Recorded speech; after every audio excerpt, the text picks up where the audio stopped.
Assalamualaikum warahmatullahi wabarakatuh. Selamat siang, pagi, sore maupun malam dimanapun Anda yang sedang menonton. Sebelumnya perkenalkan, nama saya Muhammad Riyad Al-Kahfi dari jurusan Pengembangan Masyarakat Islam kelas 6B. Di sini saya akan mengulas kembali pertanyaan-pertanyaan ulangan tengah semester riset aksi yang diampu oleh Bapak Dr. Haji Rohmandur Aziz MAG. Di sini saya akan mengulas secara lisan pertanyaan-pertanyaan yang pertama, apa yang dimaksud dengan riset aksi? Riset aksi sendiri adalah suatu penelitian tentang oleh untuk kelompok sasaran bersama penelitian dengan memanfaatkan interaksi, kolaborasi, dan partisipasi bersama kelompok sasaran. Atau bisa dikatakan riset aksi adalah suatu strategi pemecahan masalah dengan memanfaatkan tindak nyata untuk mendeteksi dan memecahkan masalah dalam rangka mengembangkan kemampuan kelompok sasaran. Lalu yang dimaksud dengan fasilitator adalah seseorang yang akan memfasilitasi sebuah pelatihan yang memiliki peran untuk memudahkan peserta dalam memahami isi atau materi pelatihan. Lalu yang dimaksud dengan maksud saya partisipan adalah seseorang yang ikut serta atau berperan aktif dalam suatu kegiatan yang diselenggarakan oleh si peneliti. Lalu yang terakhir, pilar pemberdaya. Pilar pemberdaya di sini ada 4. Yang pertama, demokrasi atau people centered, di mana demokrasi ini atau people centered ini diarahkan pada masyarakat. Kedua ada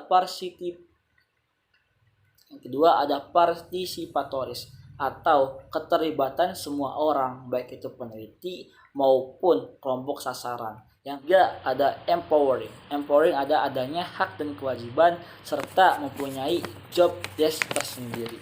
Yang terakhir ada sustainable. Sustainable di sini itu secara berkelanjutan. Kegiatan ini dilakukan atau dilaksanakan secara berturut-turut dalam jangka waktu yang lama. Nomor 2, kenapa relasi belajar riset aksi harus subjek-subjek? Riset aksi yang pernah kita pelajari, sang peneliti dan masyarakat, keduanya harus saling keterikatan, saling mempengaruhi, saling bekerja sama, yang mana di dalamnya ada timbal balik yang positif. Kenapa harus subjek-subjek? Karena masyarakat bukan dijadikan sebagai objek atau bahan yang diteliti, melainkan dijadikan sebagai subjek. Kenapa? Karena masyarakat dan sang peneliti keduanya mempunyai tujuan yang sama. Dengan begitu, riset aksi ini bukan meneliti masyarakat atau memberikan program secara cuma-cuma tanpa menganalisis atau meriset kondisi lapangannya, melainkan kita sang peneliti dan masyarakat saling terjun bersama mengatasi masalah apa saja yang tengah terjadi di lingkungan setempat.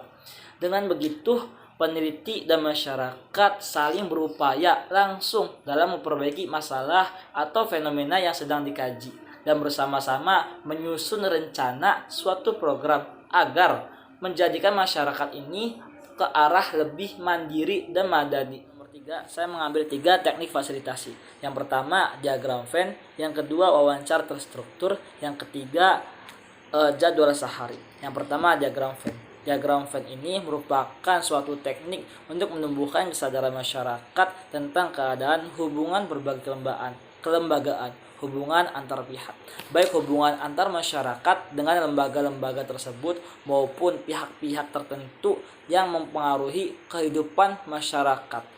Hasil penggalian akan menunjukkan besarnya pengaruh dan kedekatan hubungan suatu lembaga dengan masyarakat serta keberadaan manfaat dan peranan berbagai lembaga di desa berdasarkan pandangan dan penelitian masyarakat sendiri. Seperti halnya organisasi Karang Taruna yang kurang pendekatannya atau kurang kesadaran masyarakat dalam pendekatan pada lembaga desa seperti pamong-pamong desa, ketua RT maupun yang lainnya. Maka dari itu harus adanya teknik diagram Venn ini untuk menumbuhkan kesadaran kedekatan antar lembaga desa maupun pihak-pihak terkait. Yang kedua ada wawancara terstruktur. Wawancara terstruktur merupakan alat penggalian informasi di dalam berupa tanya jawab yang sistematis tentang pokok-pokok tertentu, bersifat semi terbuka, tetapi pembicaraannya ini dibatasi oleh topik yang telah ditentukan. Jadi sebelum kita mewawancarai sang masyarakat, kita harus tahu topik apa saja yang akan dibahas, karena topik-topik tertentu ini akan mempengaruhi hasil riset dalam menyelesaikan permasalahan di desa tersebut. Nah, hasil wawancara akan memberikan informasi tentang keadaan sosial ekonomi atau yang lainnya yang berhubungan dengan apa yang kita teliti. Yang terakhir ada jadwal sehari. Jadwal sehari ini adalah suatu teknik dalam bentuk diskusi di antara masyarakat tentang gambaran pemanfaatan waktu dalam sehari-hari dari berbagai kelompok menengah ke atas maupun menengah ke bawah, yang dituangkan dalam bagian pola pengguna waktu dalam sehari.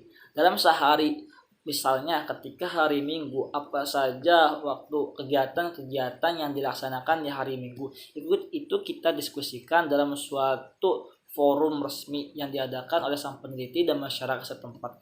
Nah, dengan teknik ini diharapkan dapat memberikan penyadaran terhadap masyarakat sejauh mana efektivitas penggunaan waktu yang dimiliki masyarakat dalam sehari. Seperti halnya tadi, ketika hari Minggu banyak waktu-waktu yang luang dan terbuang sia-sia, maka itu tidak efektif.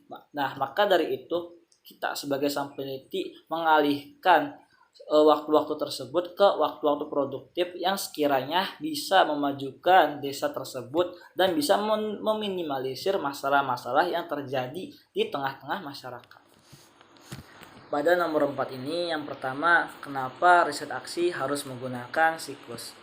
Perlu kita ketahui, dalam melaksanakan suatu riset aksi tentunya harus terarah dan sistematis. Jika tanpa siklus di dalamnya, ketika kita sudah di lapangan dan bertemu masyarakat, akan terjadi kebingungan. Selanjutnya kita harus melakukan apa? Selanjutnya kita akan mengadakan kegiatan apa? Di situ akan terjadi kebingungan pada diri kita pribadi. Karena pada dasarnya ketika kita sudah terjun, kita harus tahu tahapan-tahapan apa saja yang akan kita lakukan untuk menentukan atau meriset permasalahan-permasalahan yang terjadi di masyarakat, sehingga tidak mengakibatkan asal jadi atau acak-acakan dalam melaksanakan riset aksi, sehingga tidak berjalan sesuai dengan apa yang kita inginkan atau tidak sejalan secara kondusif. Dan juga mengenai apa saja menjelaskan ulang siklus riset aksi dari Sisdamas. Di sini dalam Sisdamas tersendiri ada 8 riset aksi yang dipaparkan. Yang pertama ada sosialisasi awal dan rembuk warga, soswal dan RW. Itu merupakan tahapan pertama yang harus kita lakukan ketika kita sudah terjun di lapangan. Karena proses awal ini kita menjelaskan tujuan dan siklus dari KKS Sisdamas ini kepada masyarakat. Ketika sudah disampaikan, masyarakat diberi kesempatan untuk mengambil keputusan untuk menerima atau menolak KKN ini sebagai alternatif pemecahan masalah mereka sendiri.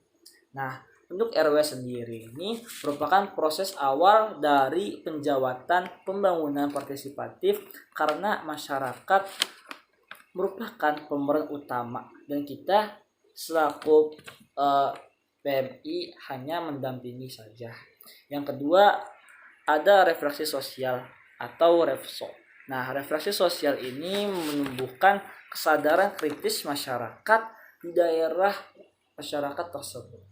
Dalam melaksanaan refso itu ada 2 hal penting yang harus dilakukan, yaitu olahraga dan juga olah pikir.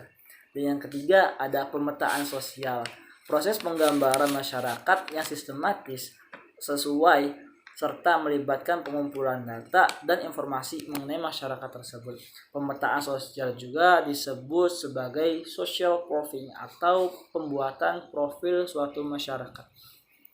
ketika kita sudah diterima dan ketika kita sudah mendampingi mereka, maka harus ada pemetaan atau pembagian di wilayah masyarakat tersebut agar kita mudah untuk mengenali dan memahami struktur di desa tersebut.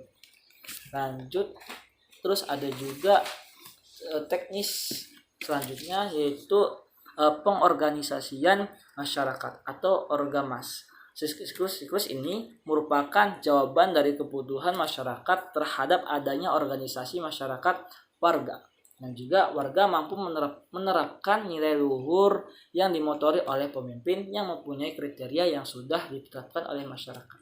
Jadi dalam siklus ini kita membentuk atau mengerahkan atau menumbuhkan kembali organisasi-organisasi yang bertempat di masyarakat tersebut.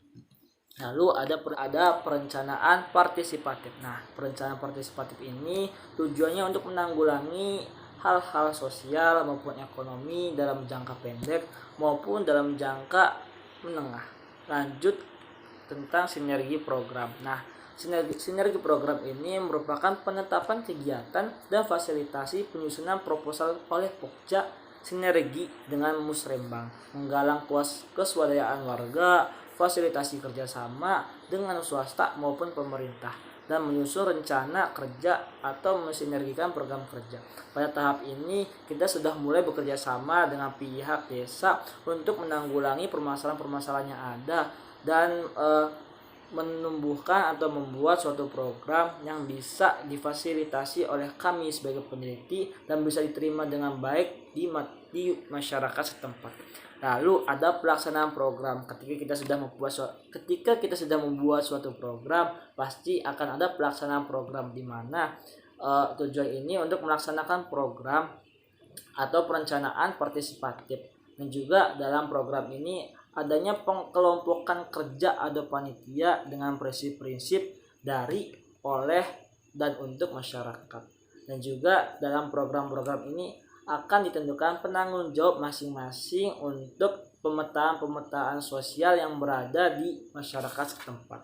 Lalu yang terakhir ada monitoring dan evaluasi. Ketika tahap-tahap ini sudah selesai dan sudah terjadi, maka ada tahap terakhir, yaitu monitoring dan evaluasi.